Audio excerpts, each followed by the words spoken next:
വേനൽക്കാലമായതോടെ കുളങ്ങളും ജലാശയങ്ങളും എല്ലാം വറ്റി വരളുന്ന ഒരു സമയമാണ്. ഈ സമയങ്ങളിലെല്ലാം കുളങ്ങളിലെയും മറ്റുമൊക്കെ ബാക്കിയുള്ള വെള്ളം വറ്റിച്ച് മീൻ പിടിക്കുന്നത് ഒരു സർവ്വസാധാരണമായ കാഴ്ചയാണ്.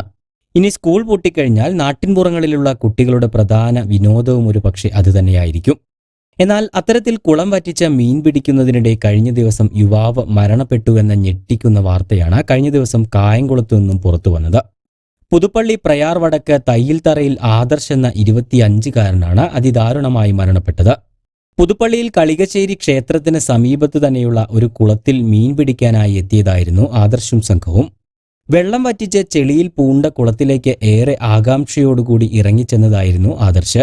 എന്നാൽ ഒരിക്കലും തനിക്കായി അവിടെ മരണമാണ് കാത്തിരിക്കുന്നതെന്ന് ആ യുവാവ് മനസ്സിൽ പോലും കരുതി കാണില്ല. ഇന്നലെ വൈകിട്ട് 4 മണിക്കാണ് സംഭവം നടക്കുന്നത്. കുളത്തിലേക്ക് ഇറങ്ങിയ ആദർശ് ആദ്യം തന്നെ ഒരു കരട്ടി മീനിനെ പിടികൂടുകയും ചെയ്തിരുന്നു.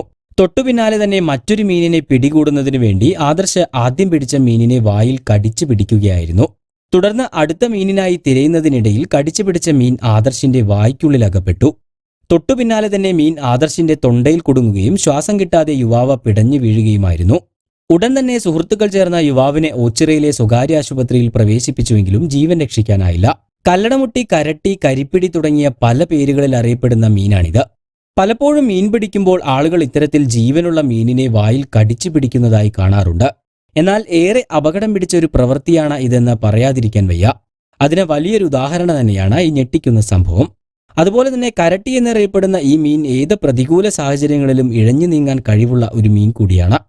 കട്ടിയുള്ള ചെതുമ്പലുകളോട് കൂടിയ ദേഹത്തിന്റെ മുകൾ ഭാഗത്തും താഴെയും നിറയെ കൂർത്ത മുള്ളുകളും ഈ മീനിനുണ്ട്. എന്തായാലും ഇതൊക്കെ തന്നെ ആയിരിക്കാം ആ യുവാവിനെ മരണം തട്ടിയെടുക്കാൻ കാരണമായത്. സ്വകാര്യ ആശുപത്രിയിൽ നിന്നും യുവാവിന്റെ മൃതദേഹം കായംകുളം താലൂക്ക് ആശുപത്രിയിലേക്ക് മാറ്റിയിട്ടുണ്ട്. പോസ്റ്റ്മോർട്ടം നടപടികൾക്ക് ശേഷം മൃതദേഹം ബന്ധുക്കൾക്ക് വിട്ടു നൽകും. വിമുക്തഭടനായ അജയന്റെയും സന്ധ്യയുടെയും മകനാണ് മരണപ്പെട്ട ആദർശ്. കൂടുതൽ വാർത്തകൾക്കും വിശേഷങ്ങൾക്കും ചാനൽ സബ്സ്ക്രൈബ് ചെയ്യാൻ മറക്കരുത്.